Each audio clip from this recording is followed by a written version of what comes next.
Ngizwakala kahle Lungelo. Yes, Mfundisi, uyazwakala kahle. All right.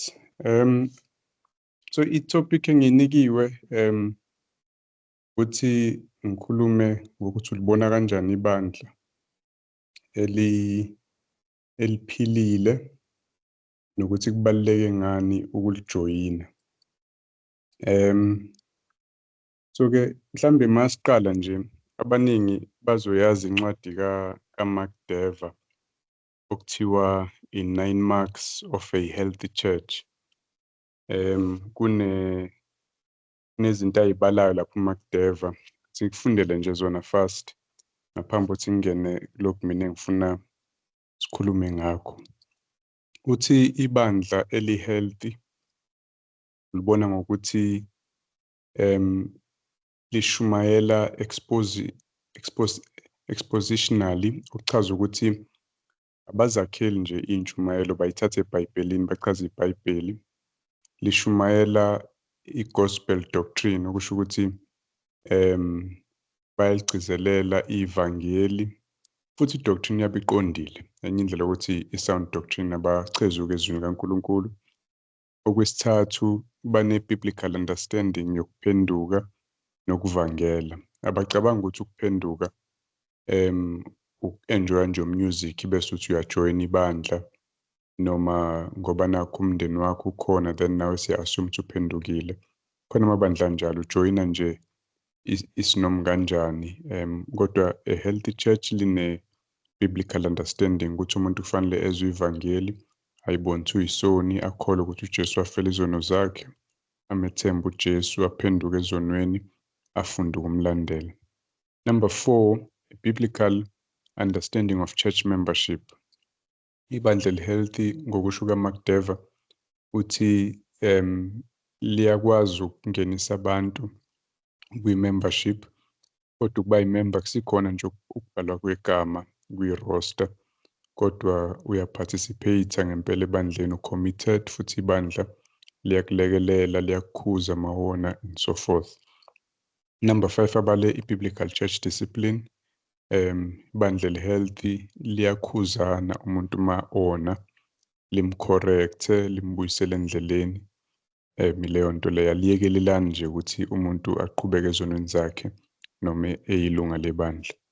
Number 6, it has a biblical concern for discipleship and growth. Liyazama ukukhulisana, liyakululeka ukuthi ukhule enkosini, umphilele uJesu, ukhule ebungcweleni, kuba nemizamo eliyenzayo ukuthi likulekelele lapho. Alikuyekeleli nje ukuthi uhlale uyilesimo yisona without growing. Number 7, line-biblical church leadership.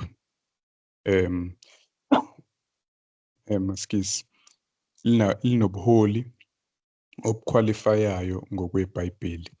Alipiki nje nombani ukuthi abe sebuholini, awuthi ngoba nemoto enhle bese liyakunikeza ukuthi bayilida. Kodwa i-leadership yakhona ihambisana ngokweBhayibheli futhi nendlela elikhetha ngayo lenze njalo. Number 8, it has a biblical understanding and practice of prayer. Ibandla elithandazayo le-understanding indaba yomkhuleko, hhayi nje ukuthi ukugcina icala ngoba kuthiwa kuyathandazwa, kodwa uma lithandaza uyabona ngempela ukuthi ibandla elidiphende kuNkulunkulu leli, elingayithembi lona nama-strategies alo. Number 9, line-biblical understanding and practice of missions, okusho ukuhanjiswa kwevangeli. Ibandla elinendaba nokuthi abantu bayasindiswa yini, ivangeli liyashunyayelwa yini ey'ndaweni ngey'ndawo, amazwe angakabi nalo ivangeli, ama-tribes ayalithola nevangeli. Ibandla elinendaba ne-Great Commission leli. So uMark Dever lowo, those 9 things. Engithi uma ngiyibuka mina, ngibona engathi uMark Dever uchaza ibandla eli-ideal. Khule ngempela leli bandla, it's an ideal church leli.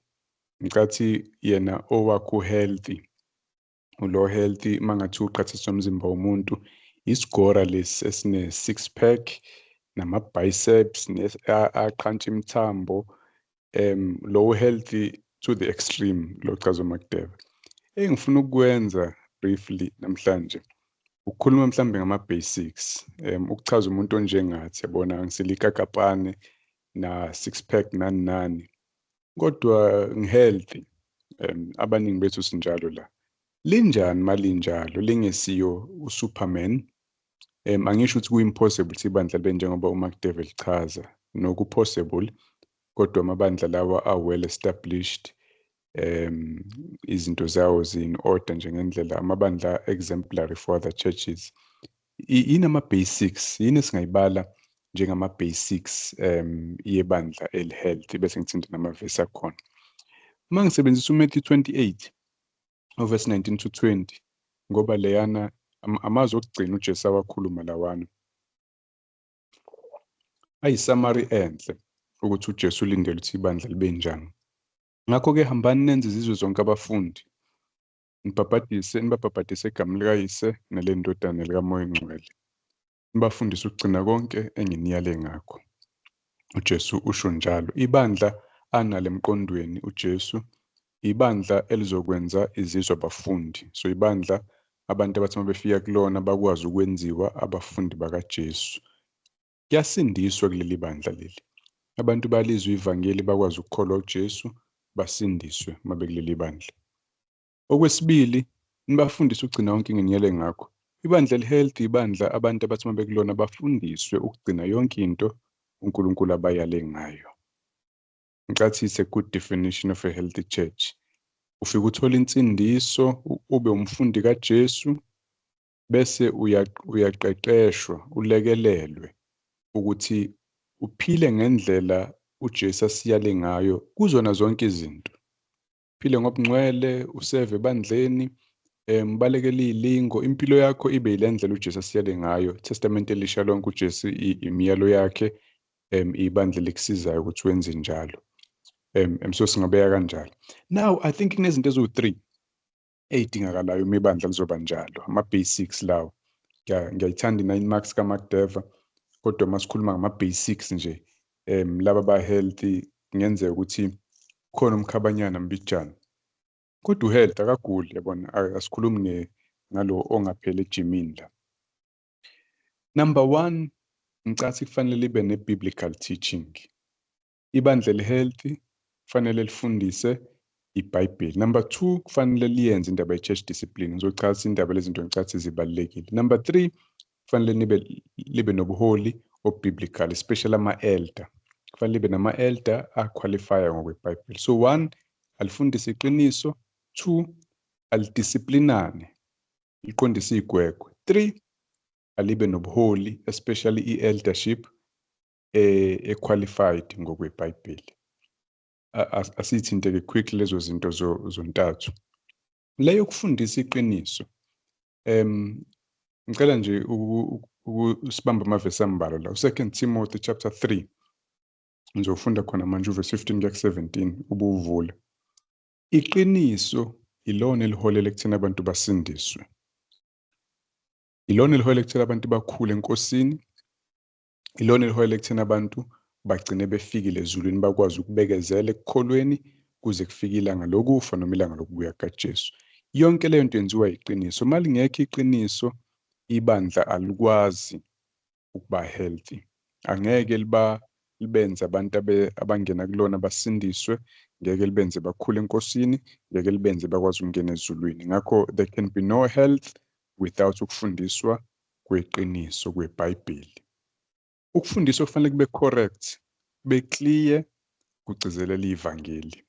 Abantu kufanele ba-understand ukuthi uNkulunkulu utheni, ekakhulukazi indaba yokuthi umuntu usindiswa kanjani, nokuthi-ke yini le enye esimele ukuyigcina uJesu abekhuluma ngayo. 2 Timothy 3 verse 15 uthi uPaul la nokuthi ekhuluma noTimothy nokuthi kwasebuntwaneni wayazi imibhalo engcwele enamandla ukukuhlakaniphisa kube insindiso ngokukholwa kuKristu Jesu. uTimothy esengumntwana wayazi imibhalo engcwele. Le mbhalo engcwele inamandla okumhlakaniphisa ukuze asindiswe. Umuntu usindiswa ngenxa yemibhalo engcwele. Ma ungafundiswa iqiniso ngeke uze usindiswe. Uthi verse 16 yonke imibhalo iphefumulelwe uNkulunkulu ilungele ukufundisa, ukusola, ukuqondisa nokuyala ekulungeni ukuze umuntu kaNkulunkulu aphelele ahlonyiselwe yonke imisebenzi emihle. Ukuze umuntu kaNkulunkulu aphelele abe mature, abe yilento uNkulunkulu afuna abe yiyona, agcine konke uJesu asiyale ngakho, kumele afundiswe imibhalo engcwele. Iyona elungele ukumfundisa, abe nolwazi ukumsola, mayegwegwa ukumqondisa nokumyala ekulungeni. So you can see ukuthi without ukufundiswa kweqiniso ngeke ibandla libe healthy. Ngoba ibandla healthy ichasene nama-member healthy, ngeke abe healthy ama-member without the truth. Uthi uPaul kuThithu chapter 2 verse 1, kepha wena khuluma ngalokho okufanele imfundiso elungileyo, sound teaching, healthy teaching. Wena Titus, fundisa imfundiso healthy. Uyayizwa leyo nto? Okusho ukuthi umuntu odla lemfundiso udla something healthy, naye uzoba healthy. Ibandla eli-healthy liba njalo ngokunikezwa healthy teaching. Izwi likaNkulunkulu liqondiswe, lingagwegwiswa, lifundiswe correctly. And akusizi-ke la ukucompromise webazalwane sithi hayi phela akekho lazi lonke iBhayibheli, sonke siyazama, esho umuntu efundisa abantu amanga noma nje engali-understand iBhayibheli, so efundisa into edukisayo. No, liyazeka iBhayibheli futhi umuntu olifundisayo akana excuse ukungabi accurate. Uthi uPaul kuTimothy, ndoda sebenza ukuyiveza uyisikhonzi esithembekile esiliqondisa kahle izwi likaNkulunkulu. So ungacompromise kule. Uma uzojoyina ibandla, gcina ibandla eliliqondisa kahle izwi likaNkulunkulu. This is most important. Makubheda la konke okunye kuzobheda. Kodwa-ke nakhu okulandela engifuna ukukubala. Church discipline. Khumbula ukuthi ngithe ibandla elihealthy masilidefine ngesummary kaJesu. Abantu bayasindiswa kulona, lenza izizwe zonke abafundi, bese befundisa ukugcina konke uJesu asiyale ngakho. Now, ukufundisa ukugcina izinto uJesu asiyale ngazo start with ukuyi-explaina nje ukuthi ziyini lento ebengiyichaza ngaphezulu, biblical teaching, abantu ba-understand ukuthi uJesu utheni. Kodwa 2, kuza encourage-aneni, sigqugquzelana ukuthi asiyenzeni-ke le ntombazane uJesu asiyale ngayo. Asingagcini ngokuyazi, asiyenzeni. Asibekelani i-example ukuthi yenziwa kanjani. Asigqugquzelani ukuthi siyenze. Asikhuzane masingayenzi. That's where church discipline comes in. I-enforcement yalezi zinto eseyifundisiwe ukuthi ayiphilwe ebandleni, kungabi optional. So i-church discipline i-encourage i-obedience bese iyavimba ukwanda kwesono. Bakhona abantu abazohlezwa befuna ukuchezuka eceleni, abanye ingoba basebandleni vele abasindisiwe okwangempela, sadideka nje. Abanye basindiswe ngempela kodwa bafikele izikhathi nje zokuganga. Uma singakhuzani, ngokweBhayibheli into esiyibonayo ukuthi isono siyanda ebandleni. Isono-ke yikona kugula. Makukhulunywa nge-health emzimbeni kusho ukuthi azikho izifo. Makukhulunywa nge-health spiritually kusho ukuthi asikho isono. That's what health means. The absence of sin, no i-health, ukukhula kobungcwele empilweni yomuntu noma empilweni yebandla. Ma ungadiscipline, sin spreads ebandleni. Ngoba lo senzayo uba bold, angithi akakhuzwa. Nabanye babona ukuthi kuyaphileka kanje. Akukho umuntu osho lutho uma ngiphila kanje, futhi nami ngiyayihalela lento, bese iyanda ebandleni kanjalo. Lisabeke ibandla elingakukhuzi. Ngayinqumela kanjalo mina ukuthi ngoba ngiyabazi ubabuthakathaka. Ngeke ngibe sebandleni la engasabi khona ukona. I-disaster leyo. Ukuba sebandleni owona nje ungabi nankinga ngoba akukho umuntu ozosho lutho. Ngoba ngifika Sunday 2 hours ngihambele. Akekho ngibuzayo ukuthi ngihlalaphi, ngihlala nobani, ngenzani. Bangibona nje Sunday, bayangithanda, bangihlabelelisa noma banginika ipulpiti, abanandaba nempilo yami. Mina ngibona nje isihogo lapho. Ngoba phela ngiyazazi ngibuthakathaka. part of indlela uNkulunkulu anginqanda ngayo ekutheni ngingaweli esonweni ngilwe nezilingo ile peer pressure yabazalwane ukuthi bazongikhuza bazongidisciplina ngeke ngiyekwe nje la ngiyayithanda ke leyo nto ngoba iyangisiza mina soni esibuthakathaka. Right, so kunezinto iBhayibheli libalayo ngendaba yediscipline ngifuna nje ukuyimention.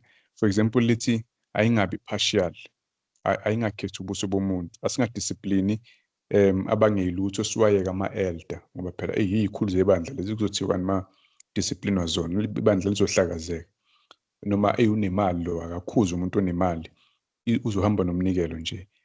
Asingakhethi ubuso bomuntu ngizokukhombisa nje ama-verse quickly. Ayenziwe ngobumnene nokuzehlisa even kulabantu abangonanga, hayi ngempakamo ne-anger yomuntu. I-anger yomuntu ayifezi ukulunga kaNkulunkulu, usho njalo uJames. Inhloso yediscipline ukumenza umuntu aphenduke, akusikhona ukubukisa ngaye nokuthi thina singcono kanjani yena uyisoni kangakanani. No, ukumlekelela ukuthi akaphenduke esonweni sakhe khona so ezulwini. Ma ungaphenduki phela ugcina phela esirugweni noma ngabe kuthiwa sakubhabhadisi, ngoba insindisi ibonakala ngendlela umuntu aphila ngayo namhlanje, hayi isandla siphakamisa ngo-1990 bani. Namhlanje uthi uphila kanjani, kufa uqhubeke ensindisweni. Ngakho i-discipline iyakusiza ukuthi ukwazi ukwenza lokho. I won't go into it, kodwa Matthew 18 siyawazi i-standard se-discipline. Matthew 18 verse 15 kuya 17, uma umfowenu ekona hamba umsole ninodwa, step 1. Uma ekulalela uyobe umzuzile, yaphela indaba. Verse 16 step 2, kepha uma engakulaleli thatha bemunye noma babili ukuze konke okuzodinga idoda iqiniswe ngomlomo wofakazi ababili noma abathathu, ubiza abanye abazalwane. Step 3 verse 17, uma enqaba ukubezwa tshela ibandla. Uma engafuni ukulalela ibandla makabe njengowezizwe nomthelisi, uyaxoshwa ebandleni. Discipline leyo. 1 Corinthians 5 une-example yalo wababa owayelala nonkosi no-stepmother. uPaul wathi akaxoshwe ebandleni lo muntu ngoba akaphenduki. Siyambona ku2 Corinthians 2 sebembuyisa ebandleni ngoba usephendukile. Iyenziwa kanjani? Engifuna ukuyithinta nje 1 Timothy 5 ile dila nokudisciplina even ama-elder ekhombisa nokuthi singakhethi ubuso babantu. 1 Timothy 5 verse 19, ungalamukeli icala eletheswe ilunga i-elder kungekho ofakazi ababili noma abathathu. Abantu abangavele bathrow ama-accusations kuma-elder bese sithi vele sasibona bangcolile labefundisi bafana bonke. Cha, asibuthole ubufakazi uma uthi nenti umholi ayenzile. Athi kodwa verse 20, labo abonayo abaholi labo ubasole phambi kwabo bonke. Yezwa indaba, ima lapha phambili ubasole ukuthi ukhoza wenza ukuthi nokuthi nokuthi phambi kwabantu, uthi ukuze nabanye besabe. Uyayizwa inhloso yediscipline. Wonke umuntu akasabe uthi kukhulu ngishawodwa lapha phambili ayingeke ngcono ngiyeke lento le izongihlaza lento le angivele ngingayenzi. Verse 21, ngiyaqinisa phambi kaNkulunkulu noKristu Jesu nezingilosi ezikhethiweyo ukuba ulondoloze lezi zinto, ungabandlululi futhi ungenzi lutho ngokukhetha. Timothy, discipline iyafana kona wonke umuntu, ungakhethi ubuso bamuntu ngoba sinenhloso yokubasiza bonke abazalwane.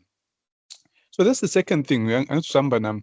Number 1, a healthy church fanele lifundise iqiniso. Number 2, kufanele li-enforce iqiniso. Asiliphileni bangcwele iqiniso. Asilekelelane, asikhuzane masingenzi kahle. That's a healthy church. Liyafundiswa, liya-enforcewa, awudedelwa nje ukuphila noma kanjani ngoba kuzobhubha wena, bakuthanda abantu abangakukhuzi. Okugcina-ke, ukuze lezi zinto zombili zenzeke, you need biblical eldership. Dinga ama-elder azoyenza lento le. Kodwa akube lama-elder iBhayibheli likhuluma ngawo.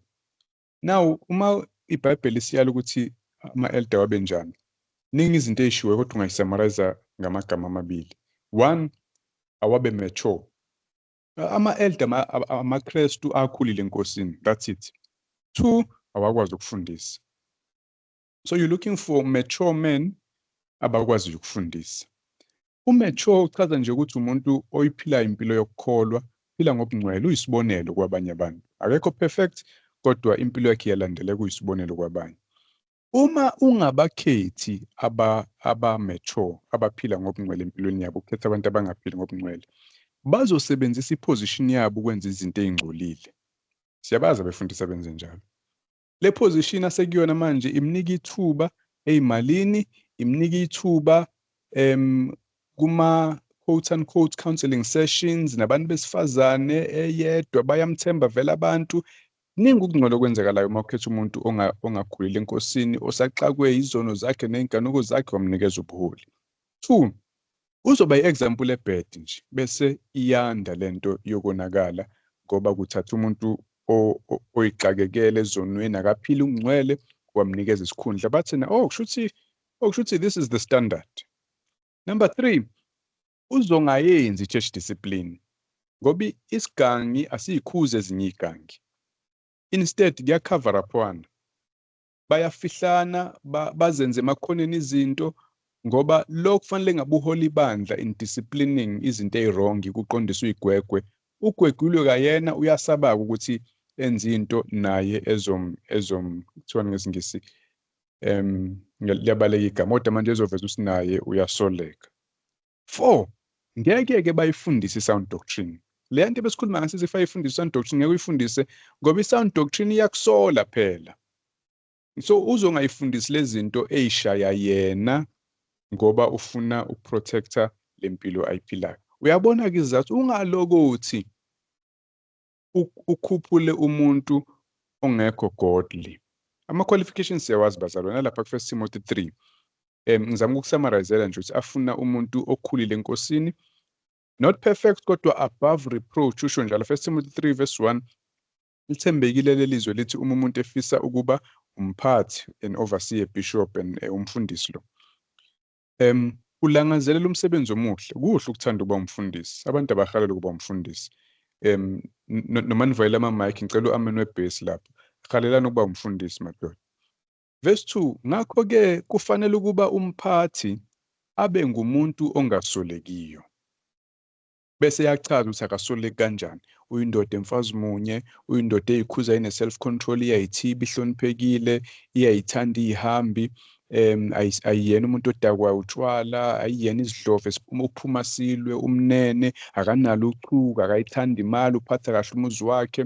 And all of those things ichaza nje into wonke umzana ofanele abe yiyona le, kodwa umholi akabe yi-example yabanye in this thing. Uyabadinga-ke abaholi abagodly khona uzoba ne-church discipline izokwenzeka, neqiniso lizofundiswa ngoba abasabi ukulifundisa iqiniso because lisola bona, kodwa bayalifundisa ngesibindi ngoba nabo bayaliphila. Church discipline bayayenza, abasabi ukuyenza just because nabo bayayidinga kwabona. Bayayenza ngoba bona bayaliphila iqiniso, ngakho basiza nabanye ukuthi baphile iqiniso. Do you realize ukuthi uma ungenabo ubuholi obugodly ngeke zenzeke lezinye izinto eziwu-2? And bathandwa ngicathi this is a big problem in many churches. Astakhe nabaholi one way or another, kodwa kwa-end up abantu abaholayo bengesibo abantu aba-qualified ngokwezimpilo. Siyaxakeka sonke ngezinto eziningi, kodwa uma uzoba umholi uNkulunkulu uyakusiza impilo iqonde. Uma ingakusizanga uNkulunkulu impilo iqonde, ungafuni ijoka lokuba umfundisi. Ngoba then ku-end up nebandla elingaphilile, eli-unhealthy, lenziwa ubuholi balo ngoba abuza ukudisciplina futhi buzoqala bushintshe izwi. Okay, lenye qualification ngithe ukwazi ukufundisa. Umholi kufanele abe godly, akwazi ukufundisa. That's it. Ubala lapha verse 2 ka-1 Timothy chapter 3, onobuciko bokufundisa. Kubalulekile ngoba phela ibandla liba healthy angithi ngokufundiswa.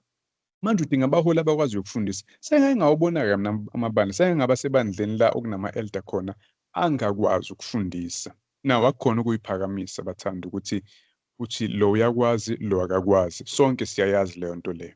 Uke wezwa umuntu ezama ukuchaza, mhlawumbe iqiniso lona lalishoyo kodwa angilizwa. Angimuzwa ukuthi uthini. Akalandeleki,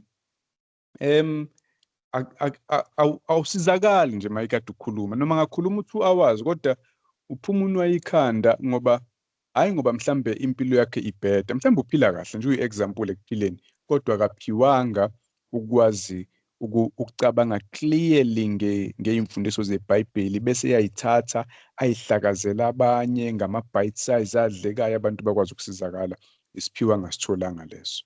So kufanele akwazi ukufundisa i-sound doctrine.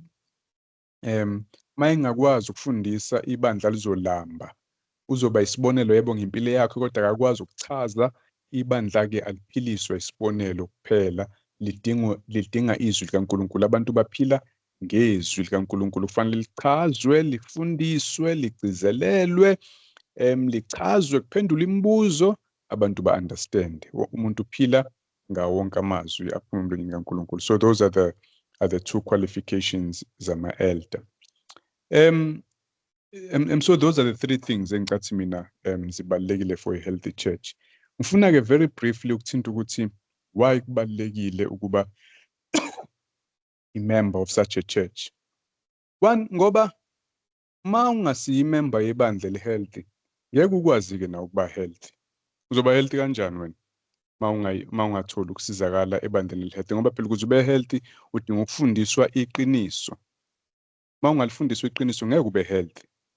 2, udinga ukulekelelwa ukuliphila iqiniso through church discipline. Ma ungayitholi then ngeke uzube healthy. Uzoqhubeka nezono zakho ngoba akukho umuntu okukhuzayo, uyayiluza leya incentive yokuphila iqiniso because abekho abantu abaseduze kwakho, awaziwa umuntu, awusizwa umuntu. 3, bapha abantu abazokuhola, abazokufundisa, bakubekela isibonelo, balide in disciplining you, in shepherding you. Uyabadinga labo bantu uma uzoba umzalwane o-healthy. uNkulunkulu akashongo ukuthi ayibe khona lezi zinto just because uyayithanda i-design. Ziyadingakala empilweni yomzalwane. You must be part of a healthy church so that nawe uzoba a healthy believer. Abanye-ke benze nje ama-alternatives e-membership. Athi hayi angizukuba i-member mina, ngizo-attenda, ngizofika nje kwezinye iy'nkonzo or ngilalele remotely. Iyanda-ke lento, abantu ababuka ku-TV, abalalela ko-YouTube, athi uyayithola intshumayelo. Futhi ngenza ukuthi uqinisile ngempela ngoba you can get the well class teaching.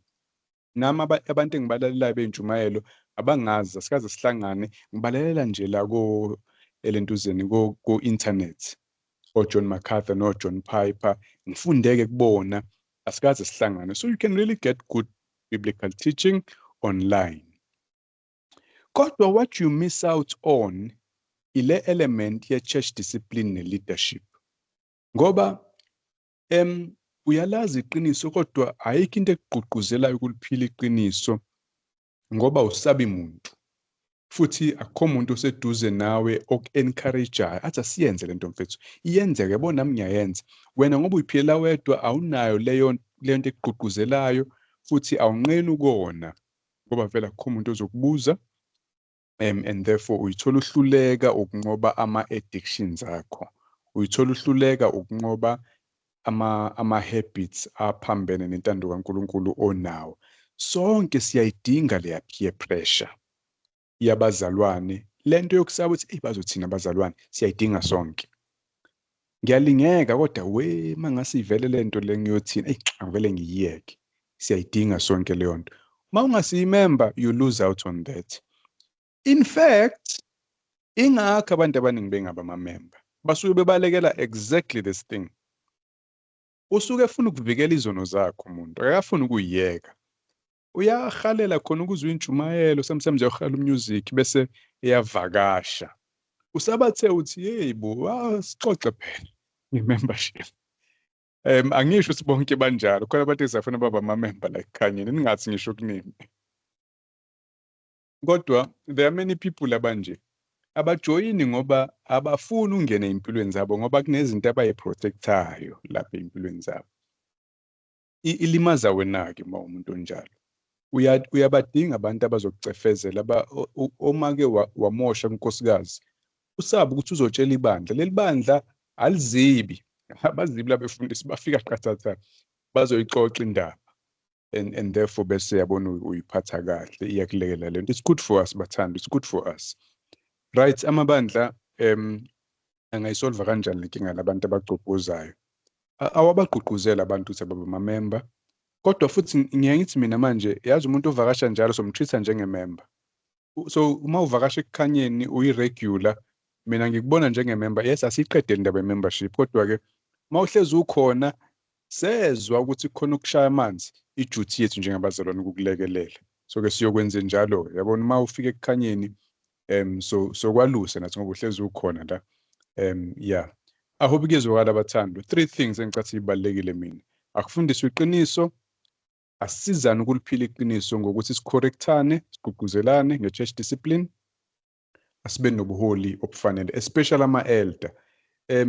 Amadikoni angalandela ngoba ama-assistant asiza ngey'nto ey'practical, abanye bangalekelela, kodwa you need these ones abazofundisa, ba-provide leadership, khona those other 2 things zizokwenzeka. Kubalulekile because you can't be healthy without it. Kubalulekile ungalontuzi ungathi uzo-attenda ujoine remotely i-ministry nje uthole injumayelo. You actually need abantu abazokunaka, ube i-responsibility yabo, bakubambe accountable. Uyayidinga le nto endleleni yakhe ezulwini. Cela ukuma lapho bathanda.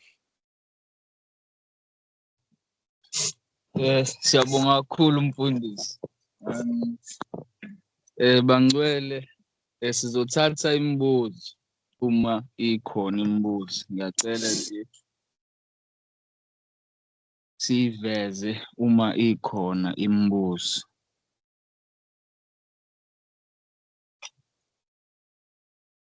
Mhlasimbe mangase ngibuze mina mfundisi, ngizowenza nje umzekelo, nginomfowethu engiphila naye, uyaminza esonweni esithize, ngikhulume naye ngixoxe naye concerning le church discipline. Ngifanelwe ukumbekezelela, ngimnikeze intambo, ngibone ukuthi ngempela uyalwa yini naso lesi sono. Ngiyithola kanjani ke ngingathi ibalance, but ngimbekezelela ngifikephi ukuze ngidlulisele komuntu.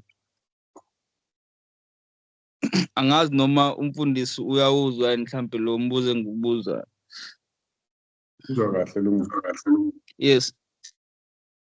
Ngicela ukuthatha nawe sixolile.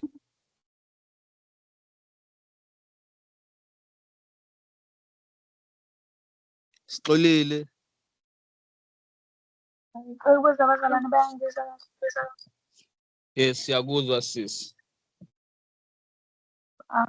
Umbuzo wami wokuqala uthi ngabe khona yini uma into wrong, uma umuntu decide ukuthi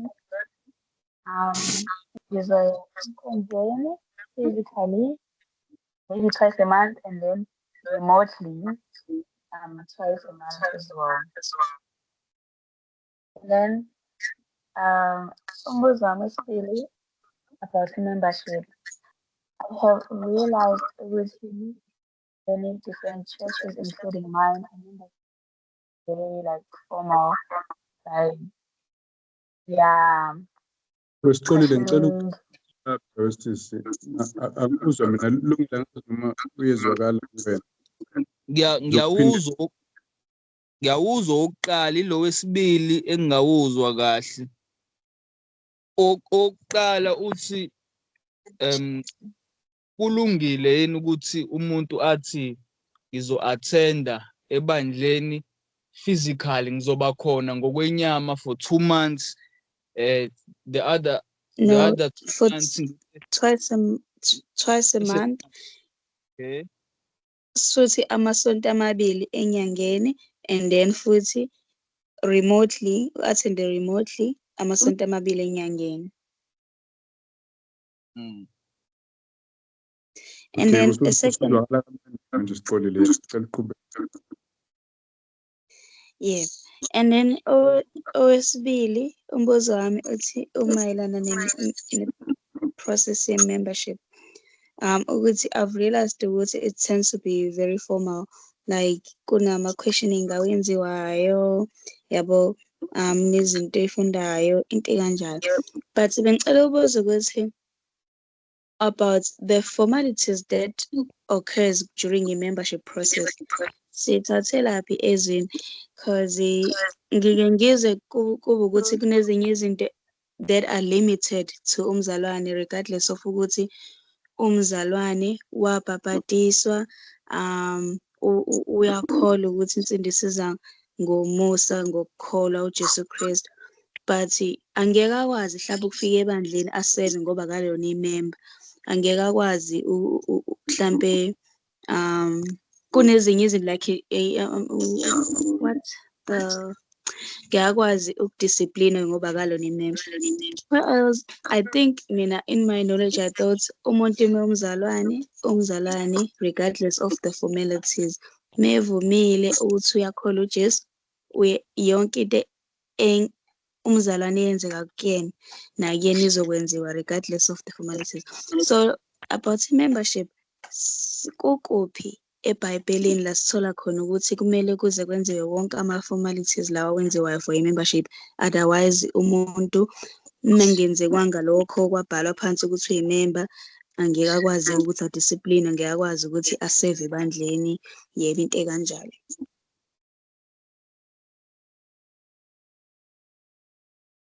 Thanks, Xolile. I think ngikuzwe kahle.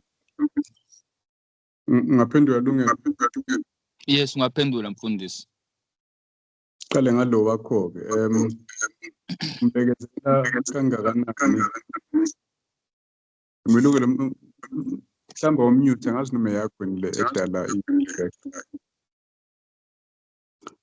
Ubuthe umbekezela kangakanani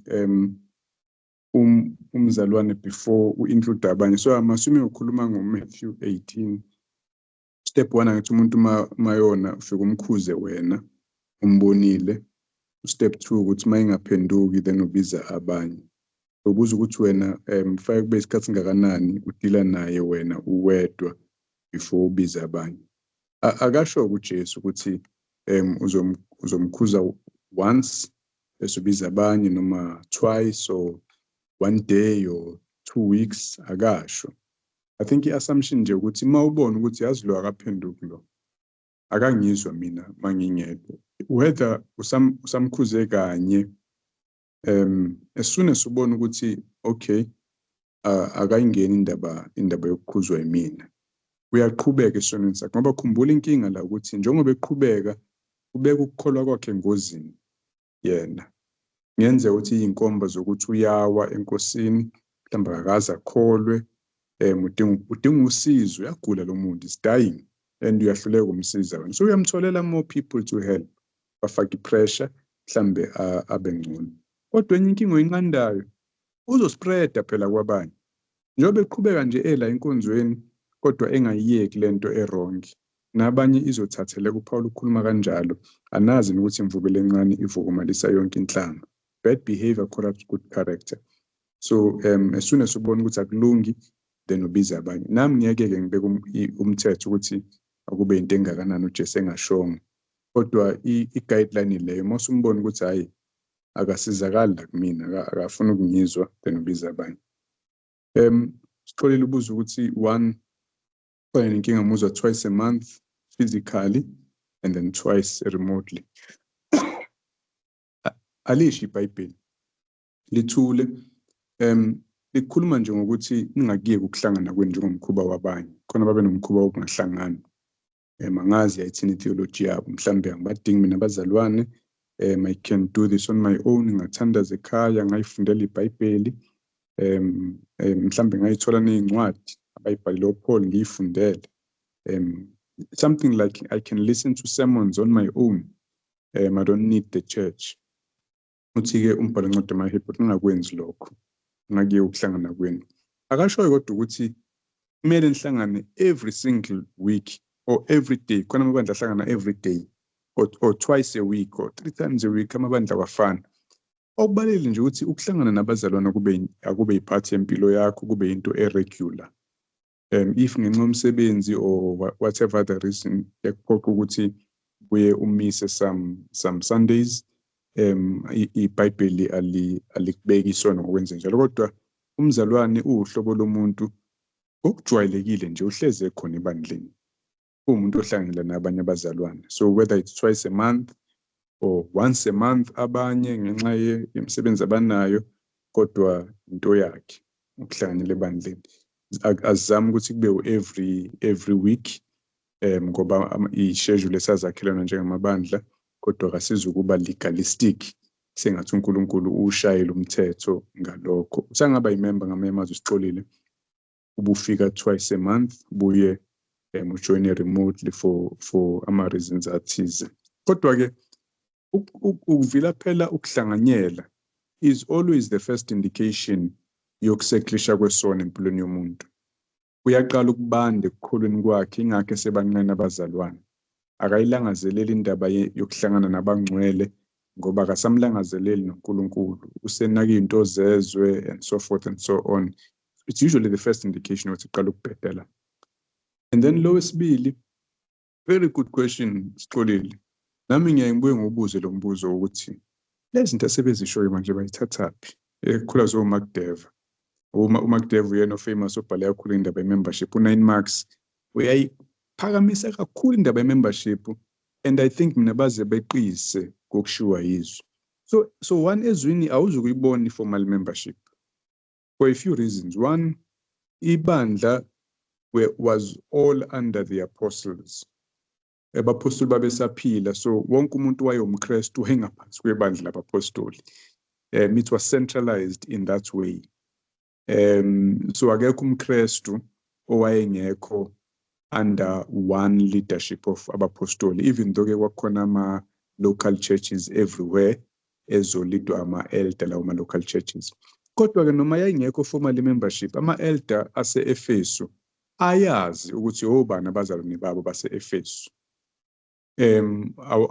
So awamalusi umzalwane wase-Antioch ngoba awamazi, mhlawumbe ayombona edlula ngendlela, kodwa bayabazi laba abala e-Efesu. And amabandla ehlangana endlini ethize, so ibandla lihlangana endlini kaSibiya. Lawo ma-elder ahlanganyela kaSibiya azoyazi ukuthi okay, naba bethu abazalwane ufanele sibaluse, sibanake, sibalekelele and so forth. So in a way membership was very informal, kodwa yayikhona i-recognition ukuthi obani abangabethu abangaphansi njengoba kuthiwa ngibe umholi abani. Wona yayikhona leyo clarity leyo. Informally though, Sixolile, I agree with you, it was very informal. So lama formal processes umazakhele kahle kahle. Nama ngiwathandi. Mase kuthiwa kuneform ufanele ligcwaliswe, uma ungasazi isingisi usejivini akusekho right. Ne-interview, uma ungakwazi ukukhuluma nje maye kuwena. Kodwa-ke zikhona izinto ezidinga ukucheckwa before umuntu abe yimember. One, usindiswe ngempela yini? Ngoba ubulungu ebandleni likaKristu assumes kuMatthew 28 umfundi ukholiwe waphenduka ezonweni wabhabhadiswa, you are a disciple of Christ. So siyakuchecka lokho ngoba asifuni ukujoinisa umuntu kusasa sesiyamdisciplina siyamxosha ngoba impisi le futhi bingacashile nina nje ningafuna ukubheka. Right, so kubalula ukuchecka lokho, and then you check other things Sixolile njengokuthi sokwazi nokuhlalisana naye ngoba siyazi ukuthi imfundiso ayifani, abantu bakholwa into engafani. uPaul uyathi hey nani-ke lokho eningakakuboni uNkulunkulu uyonambuyela ngelinye ilanga, recognize. eKorinti uthi kufanele kube nama-divisions ukuze kuvele laba baseqinisweni, meaning ibandla likaKristu is divided kangaka namhlanje. Khona Presbyterian, Lutheran, Baptist, charismatic, ntontoni ngoba khona abanye abangahambi eqinisweni. Kufanele sikucheck-ke lokho sokwazi nokuhlalisana nawe njengoba uthi ufuna ukusijoyina, noma uzosusijoyinile sibanga indaba yokubhabhadiswa kwey'ngane-ke manje. Yabona, so therefore there's a necessity to talk before umuntu abe yimember. It doesn't have to be a formal interview, kodwa angimazi ukuthi okay naye sokwazi ukuhlalisana nalo mzalwane. Yeah, so ngikha phezulu nje ngicela ukuma lapho sengikhulume kulongo. Ngizothatha uMpilo noThando lwethu kade niphakamisile asinizwe bafowethu.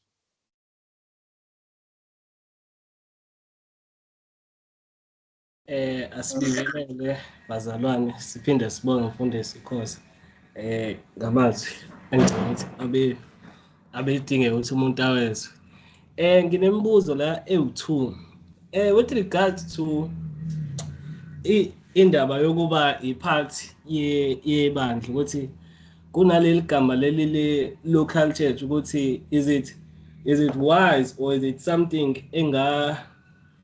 engawe considering ukuthi umuntu ayenze ukuthi le yanto ye-local church kube ukuthi umuntu really joins isonto eli-local, given that kunale yanto yama-limitation njalo hlale siwabona eba khona enzeka. Okuqala nje into eyaye ithinteke kakhulu ile yanto ye-fellowship, othola ukuthi ayenzeki kahle ngoba mhlambe ngihlala ePine Town but ngikhonza edolobheni, othola ukuthi abazalwana sikwazi ukuhlala nabo nje mhlambe phakathi neviki and what not is would it be into umuntu angayenza or ibhemethe ukuthi umuntu akwazi ukusacrifice for mhlambe up to a certain extent, given that mhlambe le yanto yamasonto a-healthy kubukeka ngazuthi isakhula, especially kule province esikuyona la KwaZulu Natal, ukuthi would it be a reason evalid ukuthi umuntu athi ayi ngicabanga ukushiya la manje ngoba ngibona ngazuthi aginayo le essence yokusevela kule yanto ye-fellowship noma yokwazi ukuthi abantu babe iphathi yempilo yakho, ngoba kunale yanto ye-distance well noma amafoni engaba khona but kunalawo ama-elements amaningi uthola ukuthi izinto ugcina ungasakwazi nokukhonza nakahle nabanye abazalwane. Kuyenzeka nje ufike enkonzweni ufike u-attende uphume uhambe ngoba usujaha ukuthi hayi bu njengoba kuyisonto kumele uphuthuma amatekisi and what not, bese ekuhambeni kwami ngiconsider ukuthi angihambe ngiye kuleli yasonto noma-ke lona mhlambe ubuholi balo busanakho ukuthi buquestioneke kancane, but uthi umfundisi wakhona uyambona ukuthi right, but kwamanye ama-elders akhona ubona ukuthi akwazi ukufundisa mhlambe nempilo yabo i-questionable, but uyazama ukuthi uquestione kona lezo zinto lezo ezikanjalo ukuthi is there room yini yokukwazi ukusacrifice ngezinye izinto, ngoba unale yanto ukuthi impilo yakho yokuba umzalwane uyibona ngazuthi mhlambe ingakhula kangcono or even abazalwane ungakwazi ukubuilda kakhulu ama-relation with abantu abala uhleli khona compared to having le yanto okutravela i-long distance. Ngiyabonga. Thanks Mpilo, ngiyakuzwa. Uthe kunomunye umbuzo Lungelo? Angizwanga mfundisi. No, asuphendule lo. Phendule lo. Yes. It's a good question, Mpilo, very good question. Ngathi mina ukuthi ibandla libe healthy must come before ukuthi libe local. Ukuba extreme nje akusizi ukujoyina amaNazaretha ngoba iwona seduze ibandla la ngempela likude kakhulu. What good is that going to do? Kodwa ngiyazi ngiba extreme. Kodwa ke ibandla uma sikhuluma ngebandla le-healthy asingabi idealistic wempilo.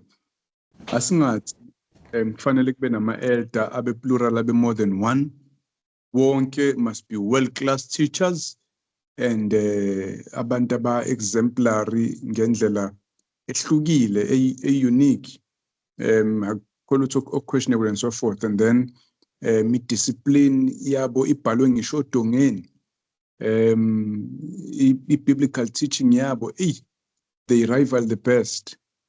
No, azibe khona lezi zinto abalifundisa iqiniso, so it doesn't mean there won't be mhlambe one or two things ungavumelani nazo, kodwa mhlambe they are not serious things, yabona. Uyasizakala most of the time.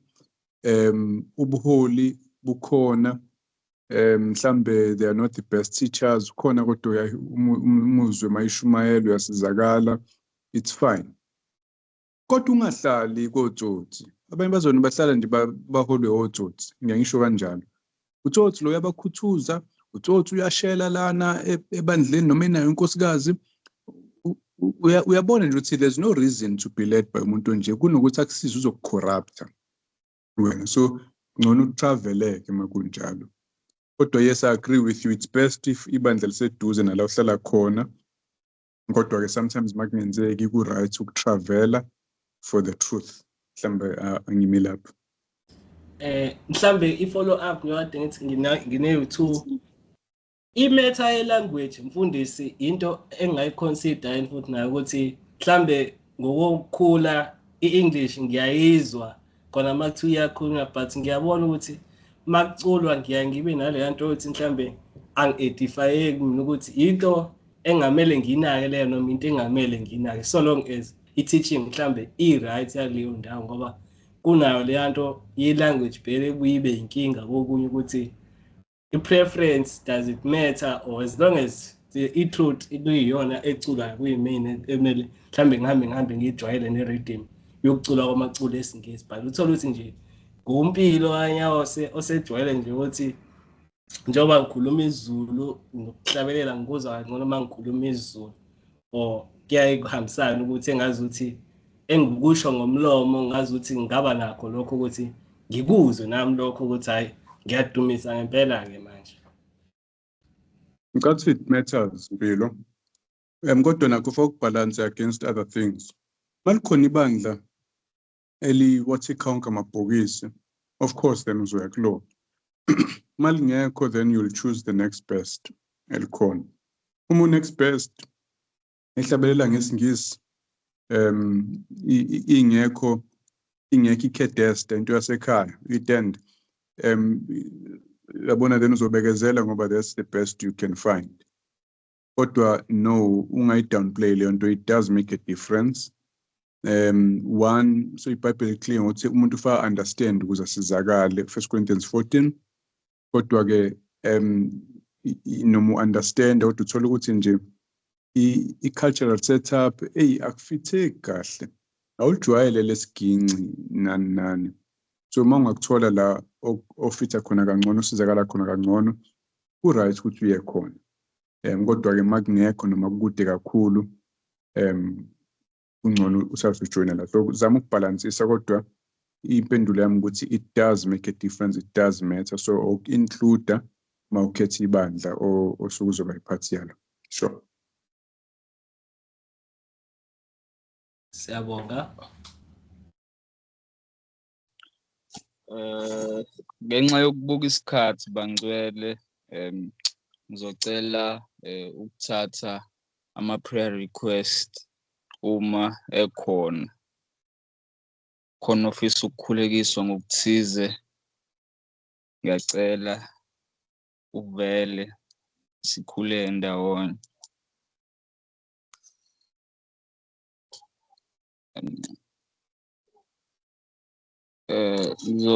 Ngizocela sisixolile uzivalele ngomkhuleko, kodwa nje kafishane ngifisa ukudlulisa lokhu.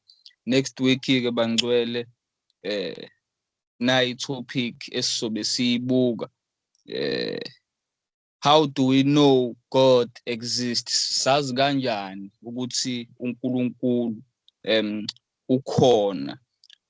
Why sithi iBhayibheli iyona ncwadi engcwele, hayi iQurani, hayi amanye amabhuku a-religious? Why sithi iBhayibheli ingcwele? Soba nozosiza kuwo lama-topic omabili. Ngizocela sisixolile usibongele ngomkhuleko. We can pray. Our Father and our God, oh Lord, we come before your throne of grace. Lord, thank you so much for this day. Thank you for ukusigcina usuku lonke ngaphansi kwesandla somusa. Siyabonga Nkosi.